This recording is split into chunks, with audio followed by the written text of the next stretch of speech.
Hello friends. So in the previous video we have started our discussion on the slot harmonics. So I have told you what is slot harmonics. It is the harmonics caused in the flux waveform due to the slotting in the stator as well as the rotor. So we started with the rotor, and once you derive the equation for the rotor, you can use the same equation for the stator also. So today let us start with the topic here. So this was the waveform that we saw in the previous video. There was a small problem in the waveform. I got 9 cycles here, but I told you that you have to take only 8 cycles.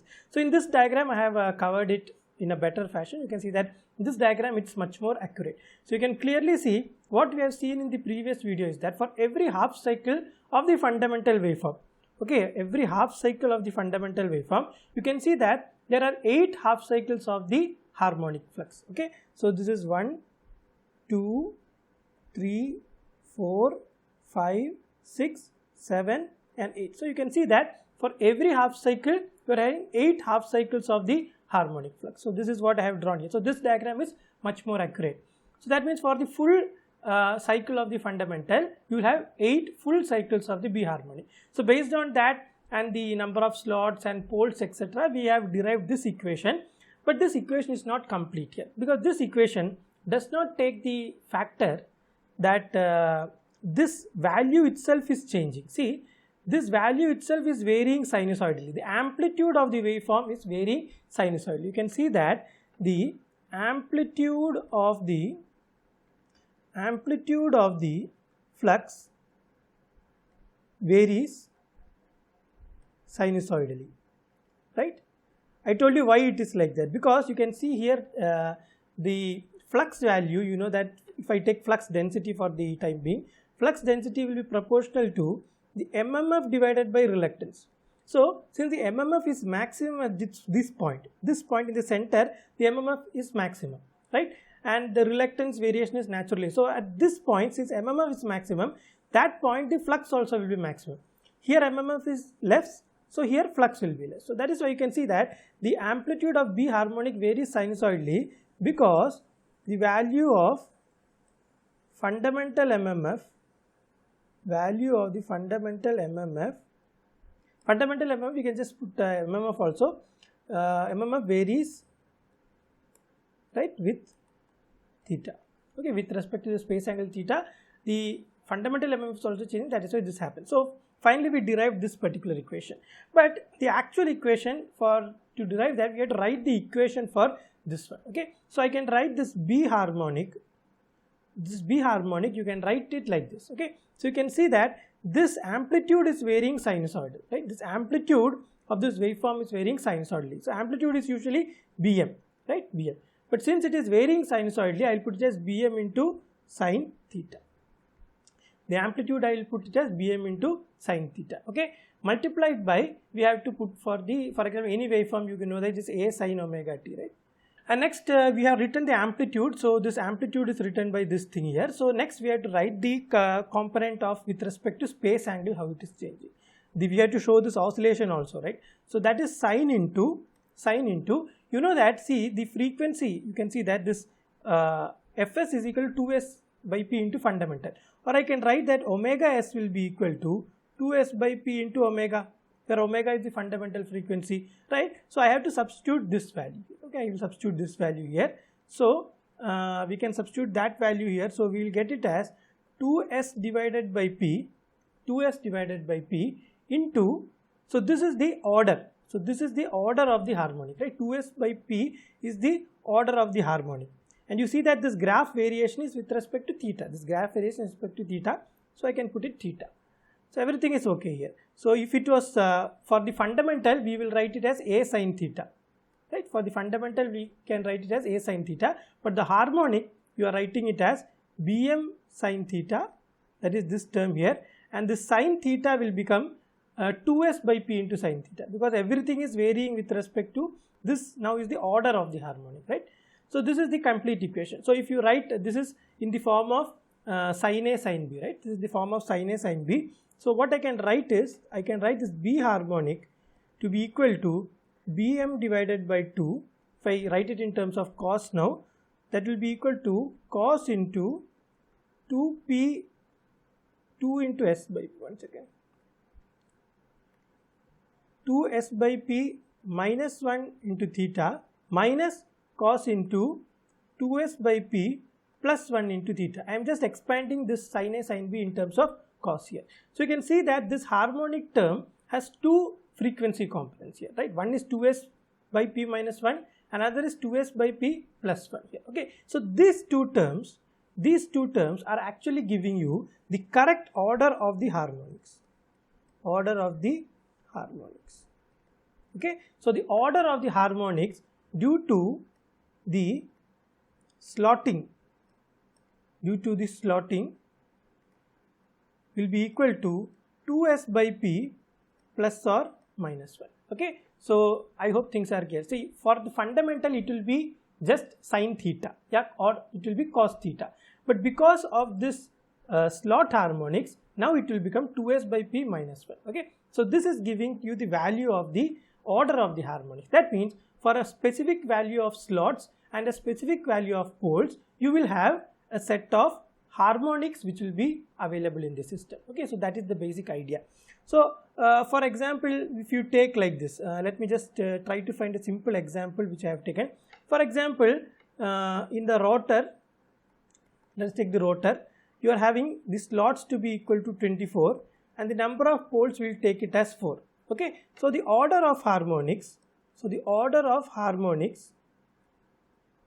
which will be present in the rotor, will be equal to 2 into 24 divided by p plus this p is 1 plus or minus 1. So this is how much it will be. It will be equal to 12 plus or minus 1. So the order of the harmonics will be either the 13th harmonic or the 11th harmonic. So that is the basic idea of this particular equation. So remember this. Okay, and another thing that you already know is that if you know the order of the harmonics, you can find the corresponding speed of the MMF wave due to that harmonic. Okay, so that also we will write. For example, you already seen in the previous video. For example, there is due to the space harmonics, there is some 11th harmonic. Okay, so that means the synchronous speed corresponding to that 11th harmonic poles will be equal to ns divided by 11.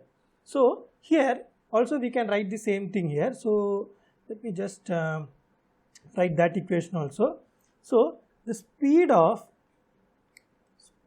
the rotating magnetic fields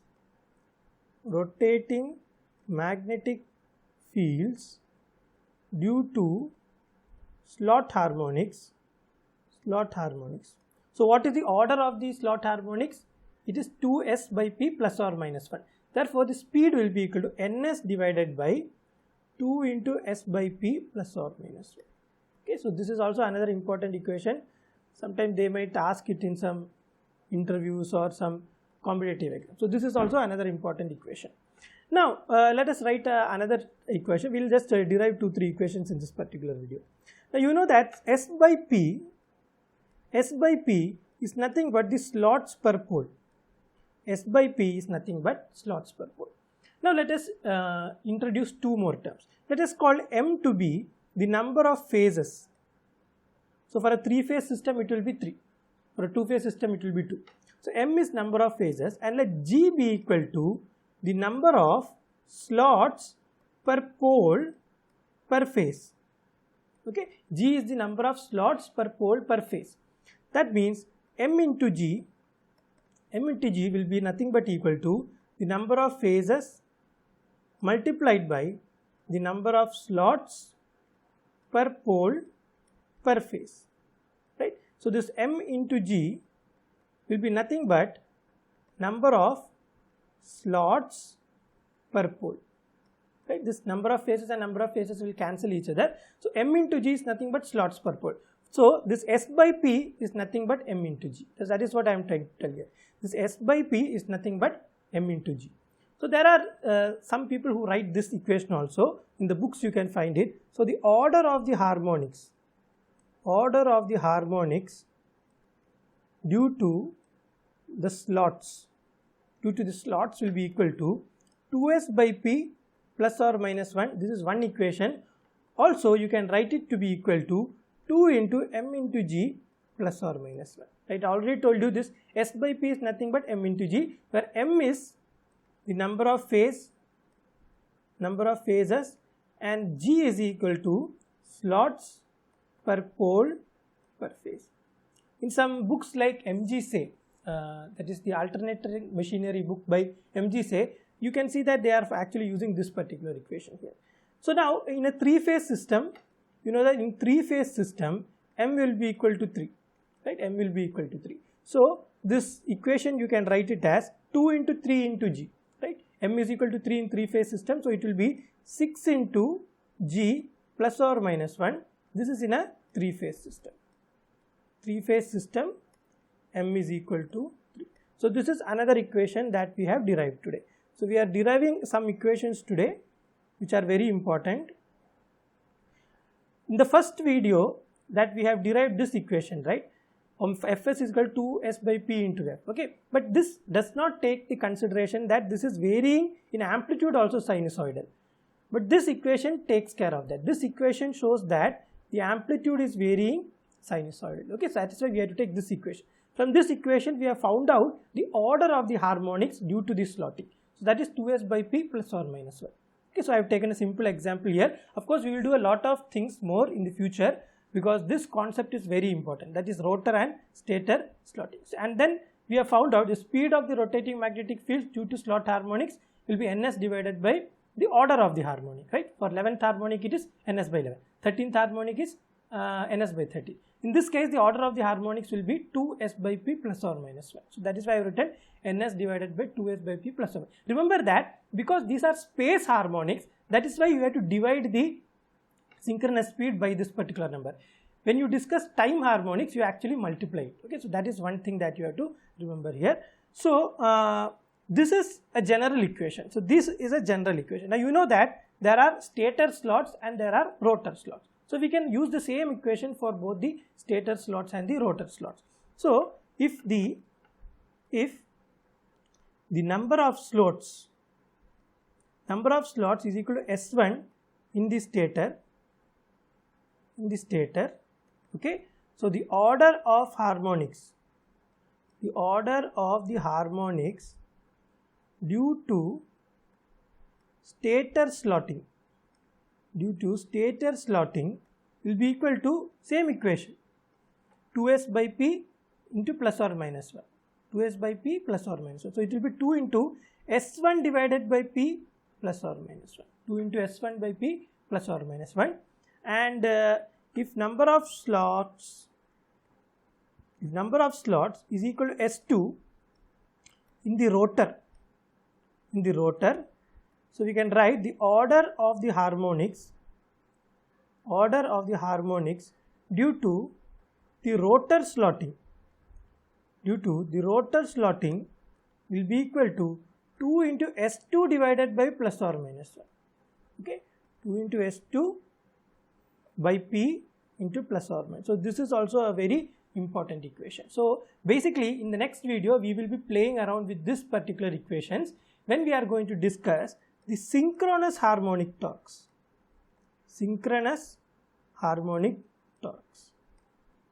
Okay.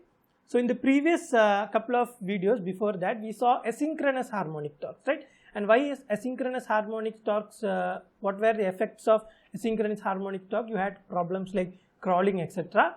And why was asynchronous harmonic torques caused? It was due to the winding distribution, right? It was due to the winding distribution. But now we will see synchronous harmonic torques, right? And you know, in synchronous motors you have already seen the synchronous motor work by the principle where the stator and rotor poles lock together. Okay, so it locks together and that is how you get the synchronous torques. So same way we will see in induction motor also there is a phenomenon due to the stator and rotor slotting that there might be torques which are synchronous harmonic torques, that is due to the stator and rotor poles locking with each other. Okay, so that we'll see in the next video, and for that you have to have a good understanding in these equations that we derived here.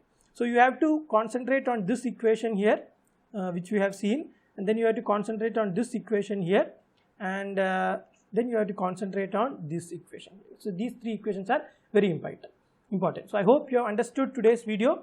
So till I see in the next video, is me Varun signing off, and have a great day. And do please remember that please be safe in this time of the coronavirus pandemic. Stay indoors, maintain social distancing, and also maintain proper hand hygiene. Okay, so thank you. Now that the video is over, please stay with me for 30 more seconds. Now the vision of this channel is to create a repository of good quality videos with crystal clear explanation regarding various topics related to electrical engineering. Now if you want to help me spread the word, please share this video with anyone interested in these topics. The second thing is that for me, education is a two-way process. Therefore, if you have any doubts or suggestions regarding any of the videos or regarding the channel, please put them in the comments below. We can have a healthy discussion, and that way we can build a strong community of electrical engineers. So that's it for today's video. So till I see you in the next time, it's me Varun signing off, and have a great day. Thank you.